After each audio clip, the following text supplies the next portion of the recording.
Recently, you organized what you was described as a solution-driven event where you had government people, police people taking part with Cash Connect, of course, highlighting the fact that we are facing a lot of robberies where cash is being targeted. How bad is the situation?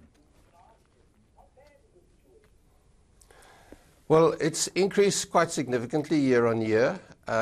It's been on an upward spiral for years, and the point we were trying to make was that the cash and transit industry has dominated the news in recent months, and cash is central to that crime.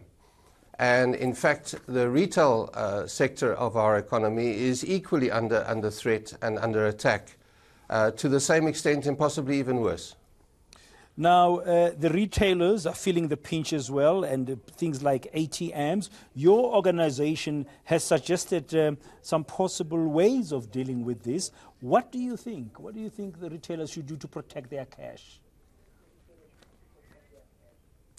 Well, there's absolutely no doubt that automating cash management processes within the store has proven to be a major deterrent against armed robbery, which is, of course, a very significant threat to our retailers.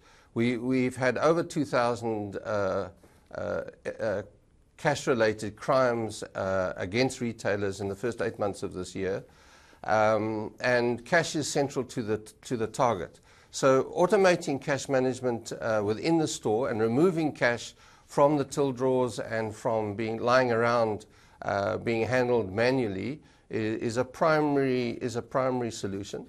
But then we go further, and we believe from our discussions with everybody that it's a collective responsibility. So apart from pointing fingers at the police and the justice cluster to address crime in the retail sector, we acknowledge that the retailers themselves have a major role to play.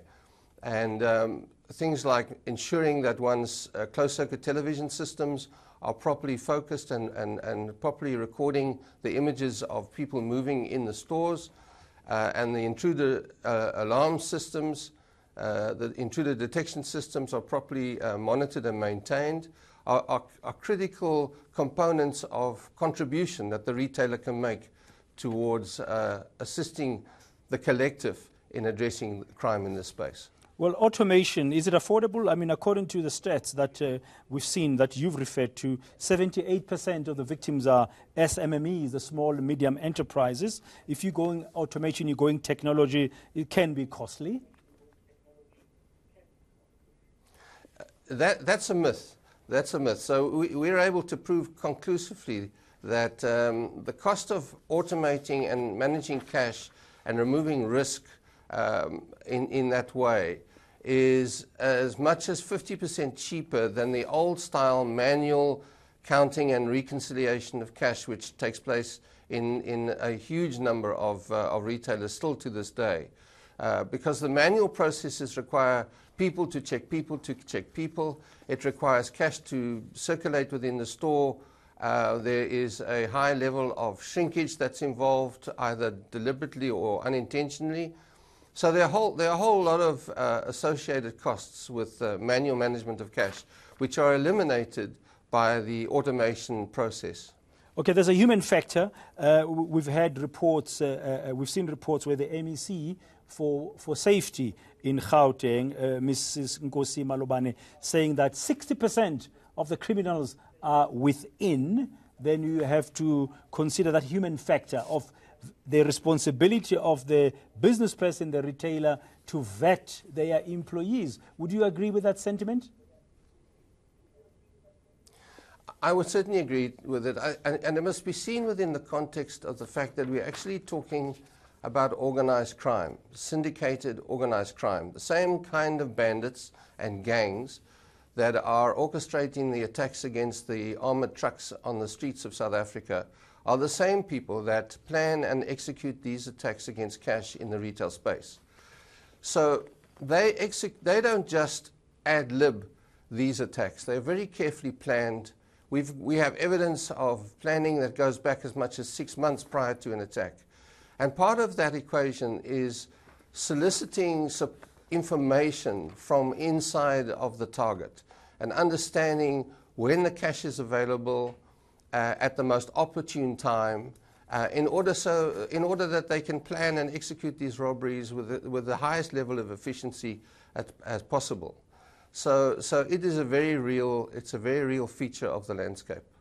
Okay, finally, Mr. Phillips, we're 2 months away from the height of the festive season. Christmas is knocking on our doors slowly. What would you want to see? What would your organization want your fellow retailers and others who are handling cash to really be focusing on in the next 3 months or so as we build up to December? Well, first and foremost, we honestly believe from all of the stats that we have at our disposal that automating your cash, if you're not automated, it's essential that a retailer automates his cash, not only from a deterrent point of view and a risk management point of view, but it's become the most efficient way to manage the cash operations within any store. It adds huge value to the business. And then secondly, that you involve the staff in your protective processes. Let everybody know how efficient and how well you're protecting your cash. And in that way, the message gets out to the bandits, and they will seek softer, more vulnerable targets elsewhere. So you're effectively deflecting these bandits from your store. And then lastly, of course, back to my point about closed-circuit television, the aids that are available in almost every store in the country, if maintained and properly managed, can assist the police greatly when they are called upon to investigate crimes of this nature. Thank you very much. That's Cash Connect CEO Richard Phillips joining us now then from our studios in Durban on the measures that retailers should be able to take in protecting their cash as we head towards the festive season. It's going to be very important part of that we watch our cash.